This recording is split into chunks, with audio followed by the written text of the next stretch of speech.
3 governments, 1 antivirus company, and a single accusation on record that the operating system running your computer right now was quietly built to disable the security software you were already paying for.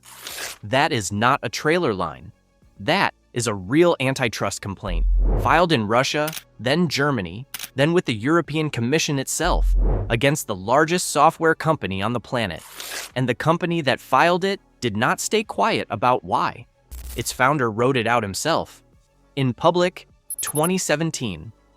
Microsoft, he said, was using its dominant position in the operating system market to fiercely promote its own inferior security software at the expense of users' previously self-chosen protection.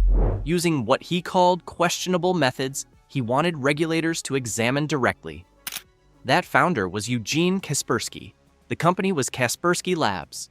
And by the time he wrote those words, the fight had already been building for 2 years.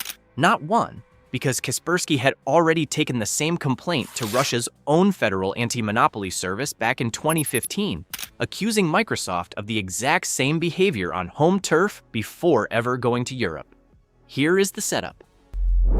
For 2 decades, Microsoft did not sell antivirus software people trusted. It sold the operating system that antivirus software protected. Symantec, McAfee, Kaspersky, they built entire companies on one simple deal. Your Windows machine is vulnerable. We will sell you the fix. Renew every year, or you are exposed again. It was a subscription business built directly on top of somebody else's weakness. Then Microsoft decided to close that weakness itself, for free, built straight into Windows. That decision did not happen quietly, and it did not happen once. It happened in stages, and each stage nearly finished the industry that came before it. Stage 1 was 2012. Microsoft announced it would ship a full security suite baked into Windows 8, rebranding its existing tools into one built-in shield called Defender. Analysts covering the announcement asked the obvious question in print at the time. Would this do to McAfee and Symantec what Internet Explorer had already done to Netscape a decade earlier? Use the operating system itself as the weapon to crush a competitor with no advertising budget and no install friction? It was a fair question, because Microsoft had done almost exactly that before and settled a landmark antitrust case over it in 2001. That old settlement still had teeth in 2012. Part of the deal Microsoft signed with the United States government required it to let Windows itself be modified. So when Defender shipped inside Windows 8, Microsoft also had to build in a way for computer makers and consumers to remove it entirely. Specifically so bundling a free security suite could not be used as the same kind of antitrust weapon Internet Explorer had been. But Stage 1 had a problem, and it is the reason the industry did not collapse immediately. Microsoft's own free protection was not good enough to replace what people were paying for. Independent testing lab AV-Test, the German benchmark the whole industry still answers to, scored Microsoft's built-in protection at 0 to 0.5 out of 6 through 2014 and into 2015. 0 to 0.5 out of 6. That is not a weak product.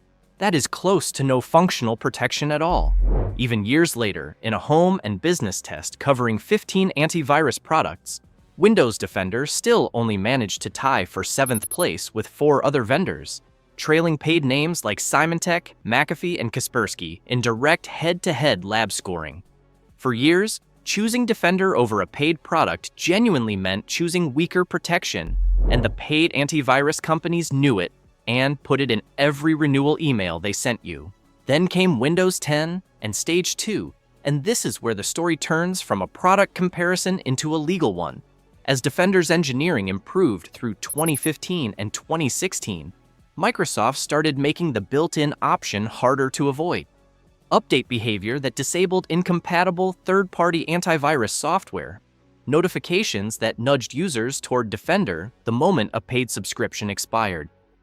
Kaspersky says it watched this happen from the inside, and in June of 2017, escalated from Russian regulators to European ones, filing simultaneously with the European Commission and Germany's Federal Cartel Office, deciding to fight it in public instead of only in one country. Microsoft did not deny the mechanism. it disputed the motive. Rob Lefferts, the Windows security director at the time, confirmed publicly that Windows 10 did disable some third-party antivirus applications, but said it was a compatibility decision, not a competitive one. His office cited an internal figure that roughly 95% of Windows 10 machines already had antivirus software compatible with the current update before any of this became a public dispute.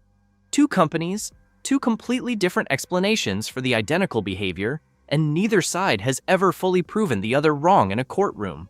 That is worth saying plainly, because this is a genuinely disputed point between the two companies, not a settled villain story with a verdict attached.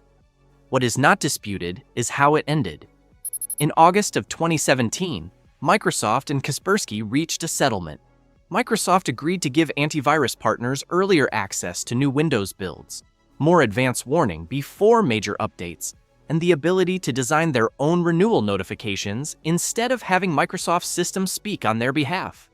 Kaspersky withdrew every complaint it had filed in Russia, in Germany, and at the European Commission. No regulator anywhere ever ruled Microsoft guilty of anything. The fight ended in a negotiated agreement, not a verdict. And here is the detail most videos on this subject leave out completely, because it is the one that actually explains everything that happened next. Microsoft's own built-in protection kept improving after the settlement, year after year, and by 2026, Defender was earning perfect 6 out of 6 scores across protection, performance, and usability on AV test, sitting in the exact same top tier as Norton and Bitdefender, a complete reversal of that 7th place tie from just a few years earlier. Independent lab AV comparatives put it plainly earlier this year. For many home users with straightforward usage patterns, Microsoft's built-in protection now provides a meaningful baseline straight out of the box, and the gap between it and paid products has shrunk dramatically compared to 10 years ago. The free option Microsoft had been accused of forcing on people had by then actually earned the space it was standing in. So did that finish the job the 2012 analysts asked about?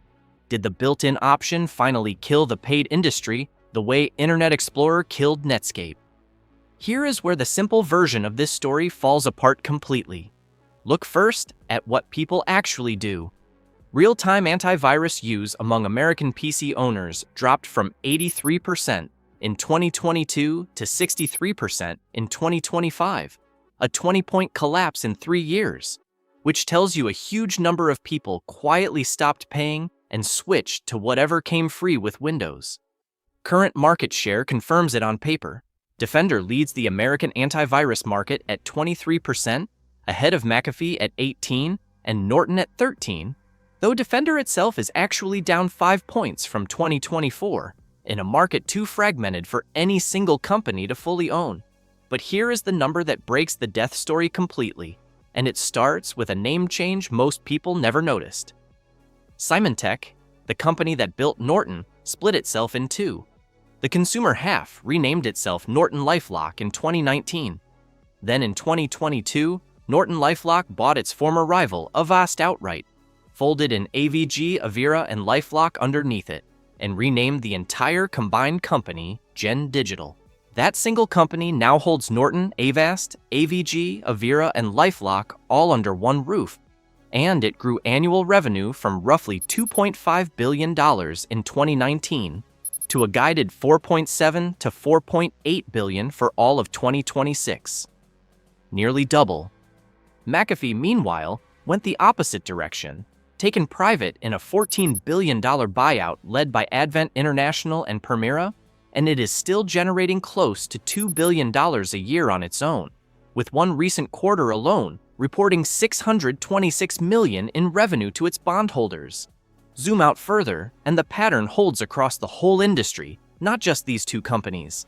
The global antivirus software market itself is tracked, growing from roughly $4.2 billion in 2023 towards $6.2 billion by 2033, a steady 4% annual climb.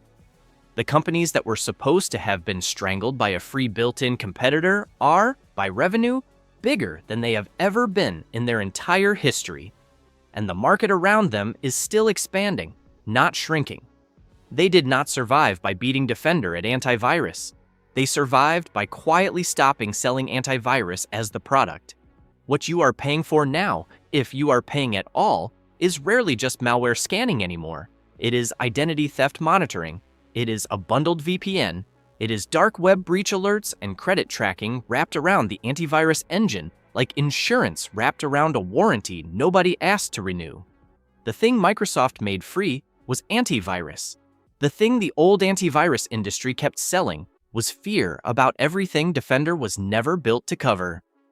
Which brings us to what this actually means for you, sitting in front of a Windows machine right now. If your PC came from a major manufacturer in the last few years, there is a very good chance it arrived with a trial version of McAfee or Norton already installed, not because Microsoft put it there, but because the manufacturer was paid a fee to include it. This is not new. McAfee's own filings from as far back as 2008 describe exactly these arrangements in plain business language. A 60-day trial of McAfee Total Protection pre-installed on HP commercial desktops and notebooks aimed squarely at small business buyers, and a separate 30-day exclusive of McAfee Internet Security bundled onto Toshiba laptops the same year.